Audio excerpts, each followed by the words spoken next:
Bonjour à tous et bienvenue sur ma chaîne. Aujourd'hui, on plonge au cœur d'un événement majeur de l'actualité politique béninoise, la révision constitutionnelle de 2025.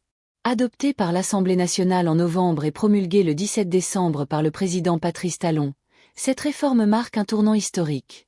Parmi les changements clés, le mandat présidentiel passe de 5 à 7 ans, renouvelable une fois, la création d'un Sénat pour une meilleure représentation, et l'extension des mandats électifs. Mais cette révision soulève aussi des débats intenses sur la démocratie et l'équilibre des pouvoirs. Dans cette vidéo, je vous explique tout en détail, les motivations, les nouveautés et les controverses. Abonnez-vous, likez et activez la cloche pour ne rien manquer. Allons-y. Sur le plateau de BLB, bonjour le Bénin, pour avoir votre lecture sur la révision constitutionnelle intervenue dans notre pays. C'était donc dans la nuit de vendredi à samedi dernier, pour ne pas dire le samedi à l'aube. Une constitution, mon père, j'ai envie de dire, est souvent présentée comme un organisme vivant appelé à évoluer dans la société qui l'encadre. Est-ce que vous allez dire que cette révision s'inscrit dans une logique normale d'adaptation aux réalités politiques, sociales et culturelles du moment? D'entrée, vous me permettez de vous remercier pour la présentation. Je ne m'attendais pas à une telle présentation. Vous me présentez de façon réelle, vous ne m'avez pas invité en tant que... Bon, voilà. Donc, et je pense que une constitution est un bien commun. Une constitution, c'est vrai, c'est un organe, mais un organe rattaché à la conception de la nation, le concept nation. Et il y a une trilogie État, pays, nation. Mais très souvent, nous n'allons pas vers le troisième niveau de la réalité socio-politique d'un pays qui concerne la nation tout entière, le peuple. On est plutôt au strate de le pays, de l'État.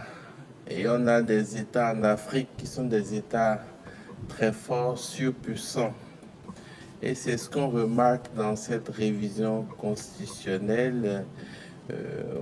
D'entrée, vous avez dit que le débat est maintenant, mais le débat devait être bien avant.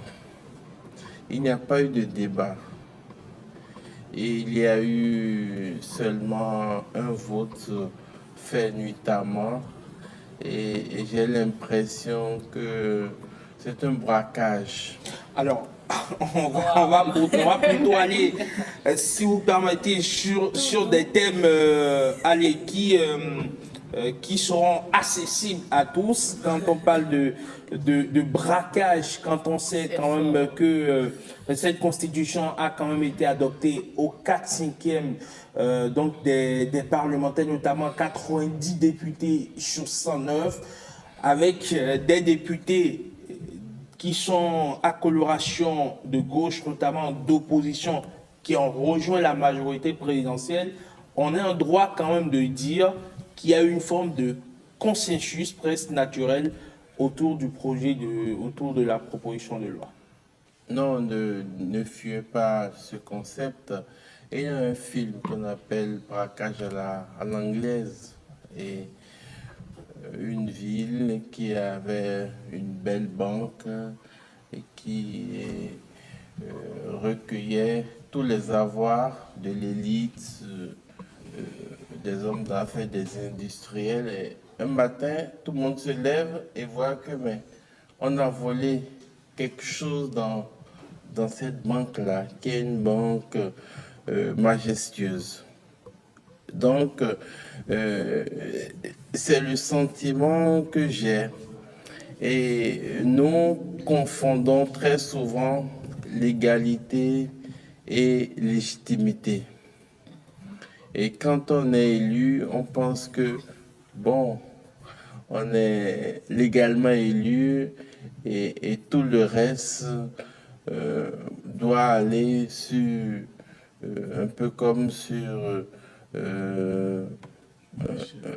une autoroute. Mais moi, je pense que il faudrait chaque fois qu'on pose un acte politique à l'Assemblée, se dire quelle est la légitimité de cet acte-là. Le nombre ne suffit pas.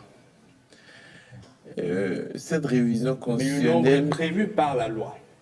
Oui, oui. La loi estime qu'une révision constitutionnelle trouve sa légitimité dans le nombre de députés qui l'adoptent, notamment les 4/5 du Parlement.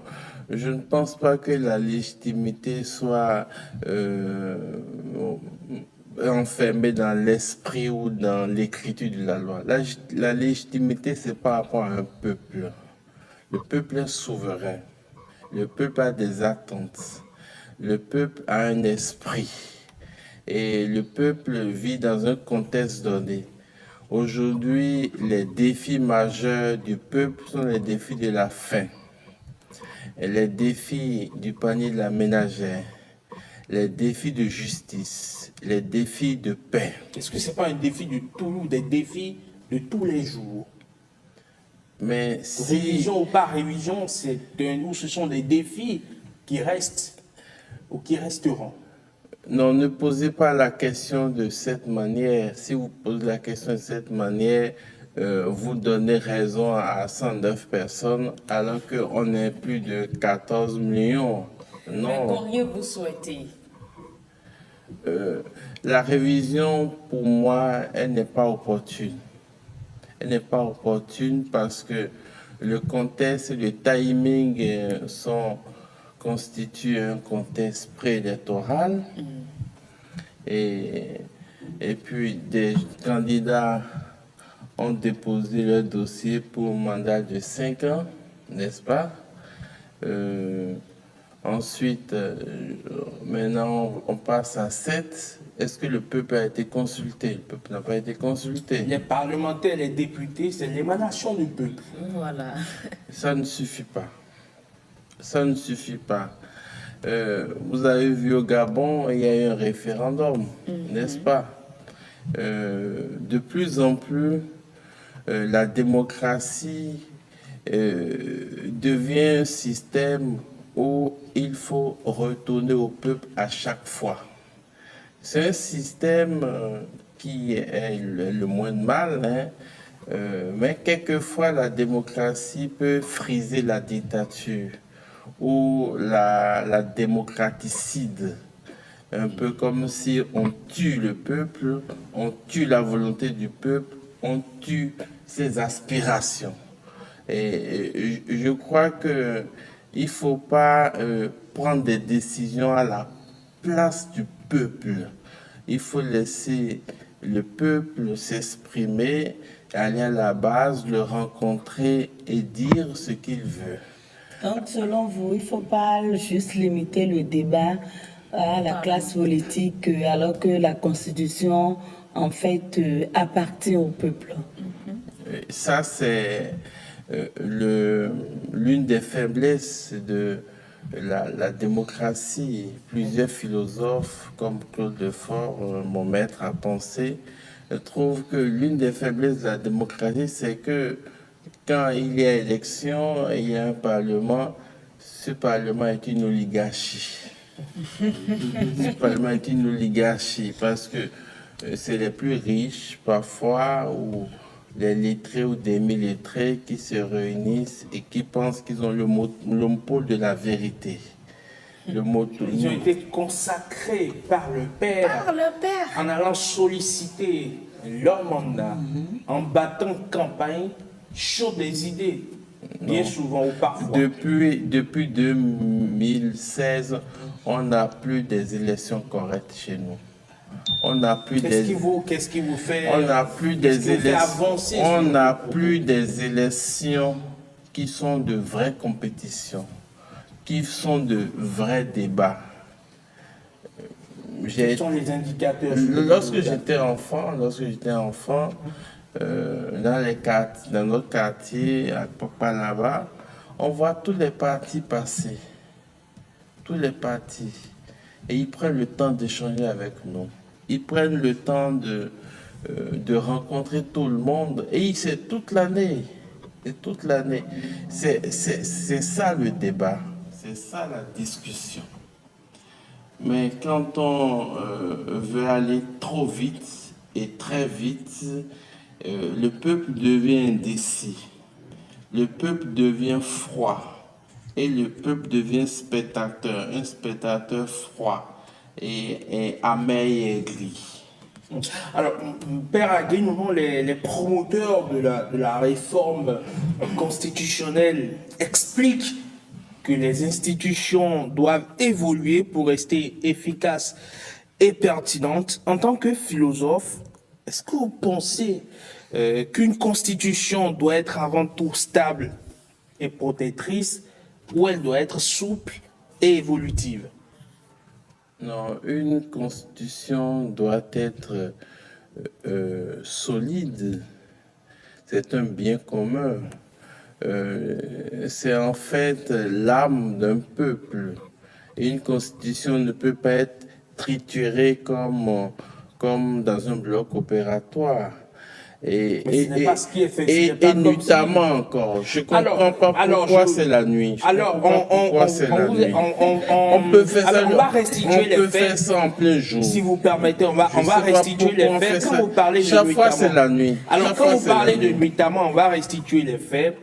Quand ils se sont retrouvés au Parlement vendredi dernier pour la révision de la Constitution, quand le test a été accepté pour être étudié, le président de l'Assemblée nationale, Louis Béouno Vlavonou, a demandé que les parlementaires se retrouvent lundi pour évidemment continuer les débats et passer au vote.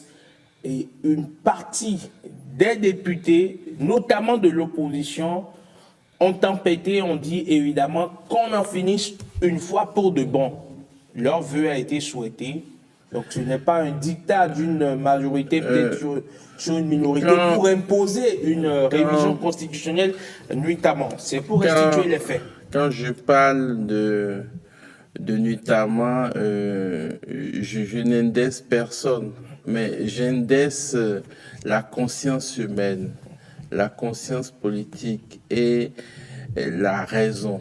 Vous savez, l'humain a trois entités intellectuelles, la raison, l'intelligence et la conscience. Quand on a ces facultés-là qui sont en alerte et qui marchent, je ne pense pas qu'on va vouloir être un obtambule pour des cas d'espèce. Alors, évidemment, que ce soit en pleine journée ou dans la nuit, l'essentiel quand même n'est-il pas, évidemment... Qu'est-ce que vous ressentez si un matin vous vous levez, on vous dit « Ah, votre constitution a été révisée ». Alors, c'est pas beau à entendre. Hein. La constitution a été révisée. Et c'est pas élégant. D'accord. Alors, est-ce qu'on cherche l'élégance ou on cherche l'efficience, on cherche, on va dire, à faire avancer la société?